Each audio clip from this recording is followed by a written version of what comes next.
The FBI says their preliminary analysis of the substance that burned but didn't explode on Northwest Airlines Flight 253 on Christmas Day is that it was something called PETN. These images obtained by NBC News showing PETN packed into the alleged bomber's underwear. PETN is a white powdery substance that is really explosive. Umar Farouk Abdul Muttalab reportedly smuggled about 80 grams of PETN in his underwear onto that flight that was due to land in Detroit. Now, how powerful is 80 grams of PETN?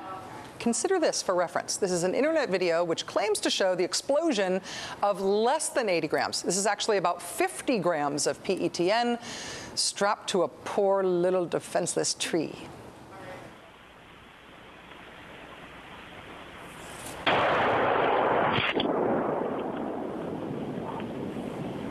Convicted shoe bomber Richard Reed attempted to use PETN as well during a transatlantic flight back in 2001. The PETN in his case was formed into part of his shoes. Richard Reed was stopped by passengers and crew members while he was trying to light that PETN explosive on fire. The thing about this type of explosive is that you usually need some sort of physical detonator to set it off. But it can technically also be ignited through a chemical reaction, which is probably why the alleged Christmas bomber reportedly had a syringe on him, loaded up with an as-yet unknown liquid, which he was apparently trying to combine with the explosive powder. The combination of that failed explosion and quick-acting passengers appears to have stopped this bombing attempt. But could the PETN have been detected in any of the beyond metal detector screening devices that have been put into use at some U.S. airports? It's a good question. Next question, would you be willing to have TSA employees see you in your birthday suit every time you flew if the answer to that first question was yes? After the failed Christmas bombing attempt, the TSA immediately instituted some new restrictions on passenger behavior in flight, like preventing passengers from leaving their seats 1 hour prior to landing and prohibiting passengers from having blankets or pillows on their laps an hour before landing. Passengers may also be prevented from accessing their carry-on bags during that same time period. Had these new rules been in effect before Christmas Day, would they have prevented this attack? More importantly, actually dramatically more importantly, could these new rules realistically be expected to prevent the next attack? Or will we all end up flying only if we can endure being naked and sedated for the entire trip? Joining us now is author and security expert Bruce Schneier. Mr. Schneier, really looking forward to talking to you about this. Thanks for joining us tonight. Thanks for having me. Is there any reason to believe that these new TSA rule changes would help prevent the next attack? Well, of course not. I mean, the attacks are designed to get through whatever we're doing. So the liquid bombers use liquids, so now we screen liquids. This is a new powder bomber using a powder. You know, they will look at what we do and do something different.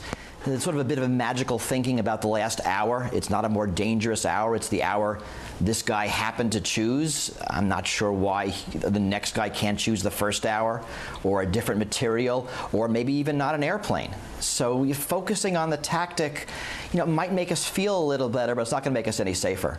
In terms of the explosives itself, should we be able to stop something like PETN from making its way onto a plane, no matter who brings it on? Are we capable of stopping an explosive substance like that from ever being on an airplane? You know, probably not. You know, there are more things we can do. They're very invasive. They're going to be sloppy. They're not going to work very well. They'll be very expensive. Money could be spent better elsewhere. In the end, you probably can't totally prevent this from getting on an airplane. The good news is it's surprisingly hard to make work. You know, we've had two terrorists try and fail to ignite this stuff. There have been no other attempts that we know about. So, you know, it looks scary. The video was scary you showed, but this stuff is really hard to work with.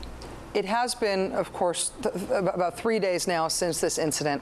We're looking at a similar attempt, really, to what we saw with Richard Reed, with the shoe bomber, who's now convicted and sitting in federal prison.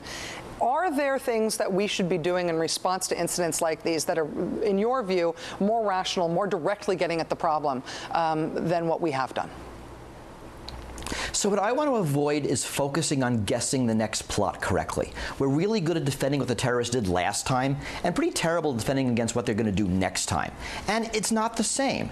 So I want to pull money back from targeted security measures into things like investigation and intelligence. Right? Think about the liquid bombers. They were arrested in London before they got to the airport. It didn't matter if they were using liquid, solids, or gases. It didn't matter if they were targeting airplanes or shopping malls or crowded movie theaters. They were arrested. That's the benefit of investigation and intelligence. This guy, should have been denied a visa. What happened to, he was informed on by his father. Why weren't we following up on those leads? That's far more important than building up airport security just in case we happen to guess the next plot correctly. I think the strategy has been to try to do everything, to try to do the police side and the intelligence side at the same time as we're trying to harden ourselves as a target. You've been a critic of sort of security theater, of things that don't really make us safe but make us feel safer in places like airports. Is it your belief that we actually reassure ourselves to our own detriment, that it actually does some harm, that we should be doing things like having these rules about when people can go to the bathroom and having these types of screening machines that we've got at airports? Well, I think it does some psychological harm. It's often a lot of expense. A lot of these new security measures, extra screening, new machines, is money that could be spent elsewhere, so we're wasting money. How passengers are affected, it depends. For a bunch of years, we were pretty sheep-like and willing to go along with anything the TSA invented. They take away our liquids. We might complain, but we're going to do it. Now we're getting into measures that are going to annoy the airline's bread and butter, their business travelers. If people have to check their luggage because they can't bring on more than one carry-on, if they can't use their laptops, if they can't read their electronic books, I think airlines are going to start losing money, so it will be to our detriment. It's certainly not making us safer, right? Because it's so focused on the tactic and the target, and it's not general. General is where we're going to make ourselves safe. Author and security expert Bruce Schneier, thanks very much for your time tonight. I read your blog religiously on issues like this, and I think you've done a lot to open up people's minds in terms of thinking about this strategically. Thanks for joining us. Thank you.